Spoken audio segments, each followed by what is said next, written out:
தொழில்துறை அமைச்சர் கீர்த்தனா வந்து ஒரு அரசு பள்ளியில போயிட்டு அந்த பள்ளியில படிக்கிற ஒரு அரசு பள்ளியில படிக்கிற ஒரு குழந்தைகிட்ட இங்கிலீஷ்ல பேசு அப்படின்னு சொல்லியிருக்காங்க. இதை நீங்க எப்படி பாக்குறீங்க? தமிழ்நாடு எம்எல்ஏ இருக்கக்கூடியவங்க, தமிழ்நாடு அமைச்சராக இருக்கிறவங்க பல பேருக்கு தமிழே தெரியாது. அவன் அமைச்சராக இருந்துகிட்டு இருக்கான். ஆனா இங்க ஒரு சாதாரண ஒரு அரசு பள்ளிக்கூடத்துக்கு உள்ள போய் நீ யாரு? முதல்ல தொழில்துறை அமைச்சர் என்ன அம்மனியா கசிவால வந்து சென்னையை ஒட்டி ஒரு 30 பேருக்கு மேல செத்து போயிட்டாங்க. பல பேர் காயமடைஞ்சு 200க்கும் மேற்பட்ட காயமடைஞ்சு இப்போ வர அதாவது உடல் ஊனமுற்ற அளவுக்கு பாதிக்கப்பட்டிருக்காங்க. நீ அங்க போய் என்ன பண்ணிருக்க? ஆய்வு பண்ணியா? உன் வேலை என்ன? அரசு பள்ளியை ஆய்வு பண்றது உன் வேலையா? சரி, உன் வேலையா கூட இருக்கட்டும்.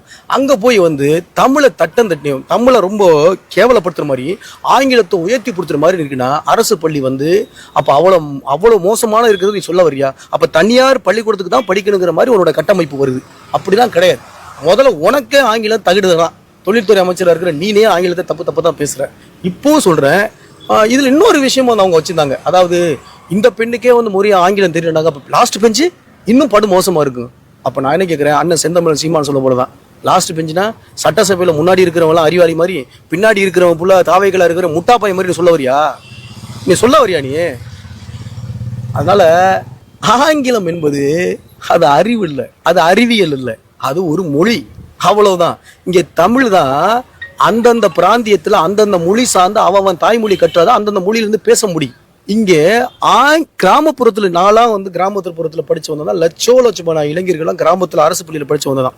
அங்க படித்து வந்தவர்களுக்கு நமக்கு சில விஷயங்கள் வந்து தெரியாம கொள்ளாம இருக்கலாம். ஆனா அதற்கான தேவையும் அவசியம் வரும் பொழுது ஆங்கிலமும் இந்தியும் சரளமா நம்ம பேசிடுவோம். அதெல்லாம் ஒரு பெரிய மொழியே இல்லை, அது அறிவு மொழியும் கிடையாது, ஆற்றல் மொழி இல்லை. அது வழக்காடு நமக்கு தேவையான தொழில் சம்பந்தமா பயன்படுத்தக்கூடிய ஒரு மொழி தான். நம்முடைய தாய்மொழியை தூக்கி பிடிப்போம். தமிழ் மொழியை தட்டி பறிக்கிற இடத்துல இருக்கக்கூடிய அந்த தொழில்துறை அமைச்சர் இருக்கக்கூடிய அந்த பேர் என்ன, கீர்த்தனா வந்து முதல்ல இன்னொரு விஷயம் இந்த தாவை நபர்களுக்கு நான் சொல்றேன். அமைச்சரை பொறுப்படுத்தோன்னே இவர்கள் என்ன தெரியுமா செய்யறாங்க? இந்த துப்புரவு பணியாளர்கள், இந்த ஊழியர்கள், இந்த ஸ்கூல்ல இருக்கக்கூடிய டீச்சரை வேலை பார்க்குற ஆயமாக்கள், இவங்கள போய் நீ அதை செஞ்சியா, நீ இது செஞ்சியா அப்படின்னு கேட்டு தன்னோட அதிகாரத்தை செலுத்துறான். உன் அதிகாரத்தை தாசில்தார் லெவல்ல தப்பு நடந்திருக்கான்னு பாரு, டிஎஸ்பி லெவல்ல தப்பு நடந்திருக்காரு பாரு, எஸ்பி லெவல்ல கலெக்டர் லெவல்ல எவ்வளவு பெரிய குறைபாடு நடந்திருக்குன்னு பாரு. அங்க போய் உன்னோட அதிகாரத்தை செலுத்த முடியுமா? எந்த தாவைக்கு அமைச்சராவது எஸ்பி லெவலையோ இல்ல உள்துறை செயலாளரையோ இல்ல கலெக்டர் லெவல்லையோ வந்து ஆய்வு மேற்கொண்டு தப்ப சொல்ல முடியுமா? எல்லாமே இந்த ரொம்ப சராசரியா அடிப்படை கீழ்மட்டத்தில் இருக்கக்கூடிய ஊழியர்களை மிரட்டுறது. அவர்களும் பிழை இடுபாருங்க, தப்பு இல்ல. அவர்களும் மேல அதிகாரிகளை என்ன பண்ண கூப்பிட்டு வச்சு நீ வந்து அதை வந்து நீ ஆய்வு மூலம் இங்க தப்பு நடந்தது, குளறுபடி நடந்ததுன்னு சொல்லு. அதுதான் நிர்வாகம். அங்க சொல்றதுக்கு உனக்கு பயம், கீழே உள்ளவனை பார்த்து நீ சொல்லிட்டு போயிட்டு இருக்க. அதெல்லாம் முதல்ல தாவேக்காவுடைய அமைச்சர்கள் முதல்ல மாத்துங்க. போய் டாய்லெட் போறீங்க, ஆய்வு மேற்கொள்றீங்க, அங்க டாய்லெட் சுத்தம் இல்லைன்னு சொல்றீங்க. அதுக்கு மேல டாய்லெட் மாநகராட்சி கமிஷனர் கூப்பிட்டு பேசியா? அதுக்கு இடைநிலை மாநகராட்சி துணை கமிஷனர் இருப்பார்ல மாநகராட்சி, அவரை போய் குறிச்சு பேசியா?